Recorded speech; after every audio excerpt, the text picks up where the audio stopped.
हरे कृष्णा। शिला प्रभुपाद वाणी की जय। 19 जून। यदि आज्ञाकारिता का अभाव होगा तो अनुशासन नहीं हो सकता और बिना अनुशासन के हम इस विशाल विश्वव्यापी संस्था का व्यवस्थापन नहीं कर सकते। लॉस एंजलिस 19 जून 1972। जगत गुरु श्रील प्रभुपाद की जय। श्रील प्रभुपाद वाणी की जय।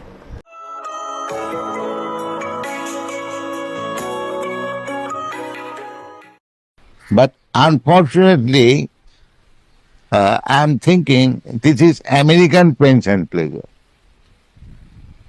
This is Indian pension. Pension pleasure is the same. Yeah. It is neither American nor African.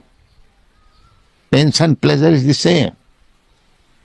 So, as soon as this consciousness that I am feeling American pain, American pleasure, as soon as this is over, then we come to the original consciousness. Because consciousness cannot be American or African. If I pinch you, the pain felt by you is the same when I pinch the African. Yes. So therefore the consciousness is the same. Artificially we are thinking that American consciousness, African consciousness. Actually that is not the position. Simply this misunderstanding has to be cleared up. That is called Chetadarpana Marjana. This is not a fact. Oh, yes, sure. That the consciousness of feeling pains and pleasure, can it be American or Indian? No. No, it is the same. Artificially we are thinking it is American pain or it is Indian pain. That is artificial. This artificial covering has to be removed. Then we come to Krishna consciousness. Yes.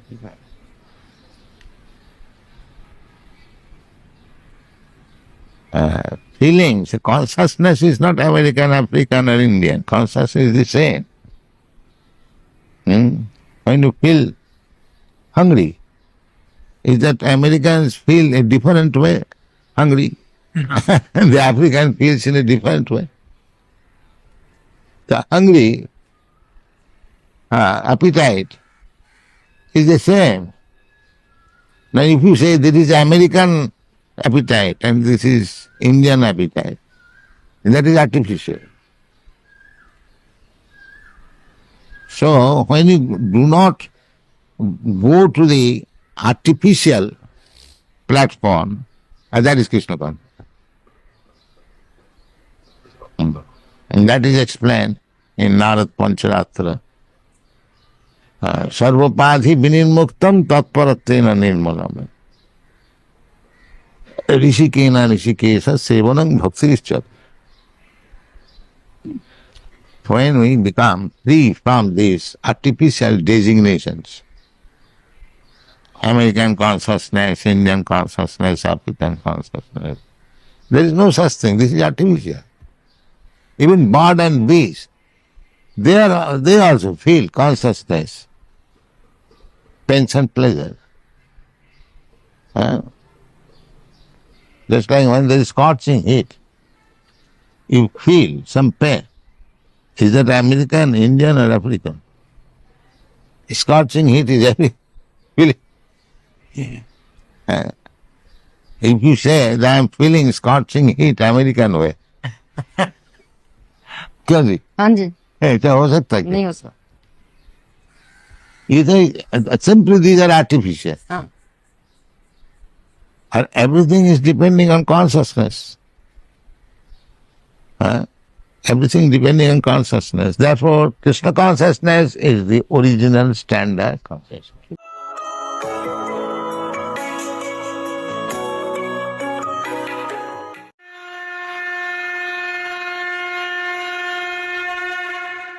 हरे कृष्णा। भगवद गीता अध्याय 2 श्लोक संख्या 18। अंतवंत इमे देहा नित्य शोक्तः शरीरिणः अनाशिनो प्रमेयस्य तस्माद् युद्धस्व भारत। अविनाशी, अप्रमेय तथा शाश्वत जीव के भौतिक शरीर का अंत अवश्यम भावी है, अतः हे भरतवंशी युद्ध करो। यहां पे अंतवंत इमे दया, कृष्ण क्या कह रहे हैं? आज नहीं तो कल तो ये शरीर तो खत्म होना है, क्योंकि शरीर तो नश्वर है अर्जुन। शरीर क्या है? नश्वर है। आज तुम बोलते हो भीष्म का शरीर, द्रोण का शरीर, दुर्योधन, कर्ण, अश्वत्थामा, दुशासन और तुम्हारे सैनिक और उनके सैनिक, उनका शरीर खत्म हो जाएगा, तुमको दुख लग रहा है। तुमको क्या लगता है कि तुम नहीं मारोगे तो इनका शरीर रहेगा? ये शरीर इस भौतिक जगत की दी हुई एक गिफ्ट है जो ले लिया जाएगा। जैसे आप ट्रेन में जाते हैं, टैक्सी में जाते हैं, ऑटो में जाते हैं, तो आप भाड़ा देते हैं। तो आपने ट्रेन का टिकट खरीदा, आपको बॉम्बे से अहमदाबाद जाना है, आपने उतना टिकट खरीदा, तो फिर अहमदाबाद में तो आपको उतरना पड़ेगा। ट्रेन तो जाती रहेगी, या तो ट्रेन वापस बॉम्बे आएगी या ट्रेन आगे चली जाएगी, लेकिन आपका तो भाड़ा उतना है, तो आपको तो सीट खाली करनी ही पड़ेगी। वैसे ही आत्मा को इस शरीर दिया जाता है, और समय पे, जितने समय के लिए शरीर दिया जाता है, उसके बाद वो शरीर उससे वापस ले लिया जाता है। और क्यों हम शरीर से इतना आसक्त होना चाहिए? देखिए, बचपन से लेकर बुढ़ापे तक, अभी आप में से कोई जवान होगा, कोई वृद्ध होगा, इस शरीर ने तो दुख दिया है कि नहीं? आप एक एनालिसिस कीजिए ना, थोड़ा समय निकाल के, कि मान लीजिए आपको बचपन का तो चलो याद नहीं, हालांकि आज बच्चों को देखेंगे बच्चों को उनका शरीर से दुख मिलता है। तो मान लीजिए चलो आप जिस दिन 15-17 साल की उम्र के हुए, अभी मान लीजिए आप 40 साल के, इन पिछले 25 सालों में आपको शरीर ने कितना सुख दिया है, कितना दुख दिया है? एनालिसिस कीजिए। ये शरीर दुख देने वाला है। क्यों? ऐसा क्यों बना? क्योंकि ये भौतिक संसार दुखाल है और अशाश्वतम, तो ये शरीर दुख भी देगा और खत्म भी हो जाएगा, फिर नया शरीर, फिर वो भी दुख देगा। ये ट्रेनिंग है ना हमारा, रिफॉर्मेशन ग्राउंड है, हमारा शुद्धिकरण हो रहा है। तो अगर हम तो भक्ति करते हैं, शरीर के दुख और तकलीफ को सहते हुए, इस संसार के दुखों को सहते हुए, अगर हम भगवान के नाम का जप करते हैं, गीता भागवत पढ़ते हैं, भक्ति करते हैं, तो क्या होगा? तो आगे चल के हमारा भला होगा। ये बार बार दुखालय से हम निकल जाएंगे बाहर, अशाश्वत जगत से निकल जाएंगे, शाश्वत जगह और आनंदालय, जहां पे आनंद ही आनंद होगा, वहां पहुंचे। और नहीं, जब तक नहीं तो तब तक ये फिर मिलता रहेगा, ये फिर शरीर मिलता रहेगा, फिर शरीर मिलता रहेगा। हाँ, पुनरपि जननम पुनरपि मरणम पुनरपि जननी जठरे शयनम। शंकराचार्य कहते हैं बार बार जन्म लेना पड़ेगा, बार बार मृत्यु लेनी पड़ेगी, और बार बार मां के गर्भ में जो है आना पड़ेगा। तो तीनों दुख का कारण है, ये संसार दुख का कारण है। कोई व्यक्ति चोरी करता है, पकड़ा जाता है, पुलिस उसको बोलती है कि तुम 3 महीना जेल में जाओ, जो भी उसको सजा मिलती कोर्ट से, फिर उसको बाहर कर, फिर चोरी करता है, फिर जेल में डालो, फिर बाहर आता है, फिर चोरी करता है, तो इसकी सजा बढ़ती जाती है। और जेलर भी देखता है बार बार ये सुधरता ही नहीं, इसको थोड़ा चलो अलग से ले चलते हैं, इसका खाना पानी बंद करो, और आपका जो है सजा कड़ी से कड़ी होती जाती है। क्यों? सुधारने के लिए। जेलर आपका दुश्मन नहीं है, आपका सौतेला भाई नहीं है जो आपको उससे दुश्मनी है, उसको आपसे दुश्मनी। वह आपको सुधारना, आपको मतलब जो कैदी है उसको सुधारना चाहता है। तो वैसे ही ये भौतिक प्रकृति भगवान के निर्देश में हमको सुधारने के लिए सब कर कि हम सुधर जाए। तो अर्जुन, जिस तुम शरीर को बचाना चाहते हो तो नश्वर है, तुम क्यों अपना धर्म खराब कर रहे हो? क्यों धर्म की जगह तुम अधर्म के मार्ग पे जा रहे हो? ये शरीर नश्वर है और आत्मा रहने वाला है। तो इसीलिए ये शरीर पे फोकस मत करो। जैसे इस पूरे ब्रह्मांड में एक सूर्य है, हर ब्रह्मांड में एक ही सूर्य होता है, यही शास्त्र कहते हैं। ब्रह्म संहिता पढ़िए, सूर्य सिद्धांत पढ़िए, वेद पुराण में सब जगह ये दिया है कि एक सूर्य पूरा वो चलते रहते हैं, सूर्य अपनी गाड़ी पे सूर्यदेव चलते रहते हैं और पूरे ब्रह्मांड को पोषण देते हैं। वैसे ही एक आत्मा हमारे शरीर में, हृदय अर्जुन तिष्ठति, हृदय के स्थान पे आत्मा रहता है, लेकिन पूरे शरीर को पोषण देता है, पूरे शरीर को चेतना देता है।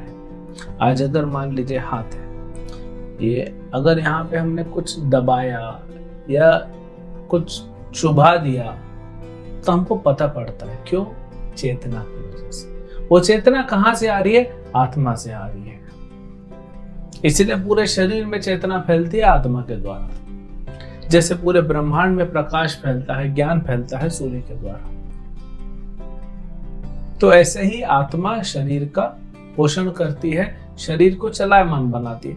जिस दिन समय हो गया ना आपका, मान लीजिए 70 साल, 80 साल, 90 साल, आजकल 100 कौन जा रहा है, सेंचुरी बहुत कम लोग पहुंच पाते। मान लीजिए 100 साल, अब आपका समय हो गया, 100 साल हो गया, अभी तो खाली करना पड़ेगा घर।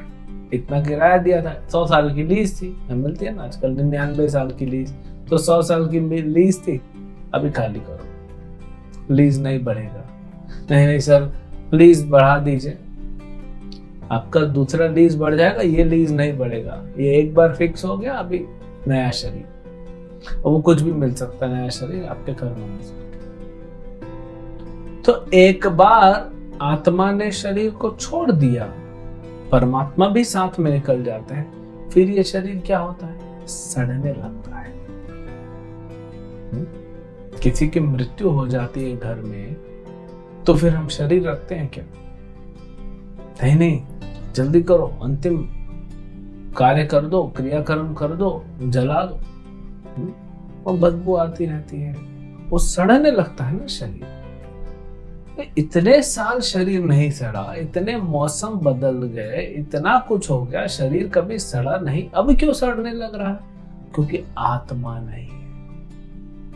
तो शरीर तो हमेशा से ही मृत था, इसका पोषण करती है आत्मा। लेकिन जिस समय आत्मा शरीर को छोड़ देती है, ये शरीर तुरंत मृत हो जाता है और तुरंत इसका डिकम्पोजिशन प्रोसेस चालू हो जाता है, यानी शरीर सड़ने लग जाता है, उसमें से बदबू आने लगती है। और कोई शरीर का अंग कहते हैं डॉक्टर्स ये काम कर रहा है, वो काम कर रहा है, ठीक है, लेकिन क्या फायदा? आत्मा है नहीं, थोड़ा थोड़ा कुछ बॉडी पार्ट्स कुछ समय के लिए काम करते तो क्या फायदा? जैसे आप पंखा बंद कर देते, बटन बंद कर दिया, पंखा बंद हो गया, वो थोड़ी देर हवा चलती है, शरीर तो नहीं चलेगा, कुछ एक आध ऑर्गन चलता है, उसका कोई वैल्यू नहीं। तो आत्मा ही इस शरीर का पोषण करती है। आत्मा पे केंद्रित रहो अर्जुन। भीष्म की आत्मा, द्रोण की आत्मा, वो मैं देख लूंगा। तुम्हें तो सिर्फ शरीर को चेंज करने बोल रहा हूँ, शरीर खत्म करने बोल रहा हूँ, जो वैसे ही नश्वर है। तुम अपना धर्म करो, क्योंकि वे अधर्म के साथ है, इसलिए तुम धर्म करो और युद्ध करो। हरे कृष्ण।